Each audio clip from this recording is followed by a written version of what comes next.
Lucy, can you talk to us a bit more about some of the biggest issues in terms of malnutrition, obesity, nutrient deficiencies? So I think nobody is shy of the fact that actually what we are seeing, what all this comes down to when I think about it is health span and a health crisis. And whilst we get very sort of caught up in figures that are important, like rates of, obesity, which we know if children are overweight or obese by the time they're sort of 3 to 6, they're almost certainly going to track through to adulthood.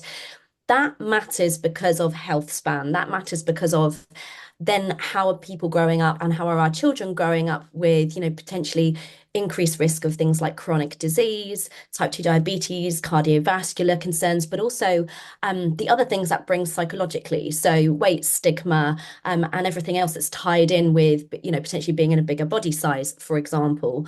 I think the other thing is that we know that it isn't actually just about weight, and that, as you've sort of mentioned, we're seeing a huge crisis with food poverty and malnutrition. And I always say, children can be within an ideal or kind of target weight range, but actually still very much be malnourished, which I'm seeing on the front line all the time, and is sort of echoed in figures that we have around children in the UK not getting enough of key nutrients like vitamin D, of iron, of iodine. Fiber is really lacking. Around 90% of kids don't get enough fiber.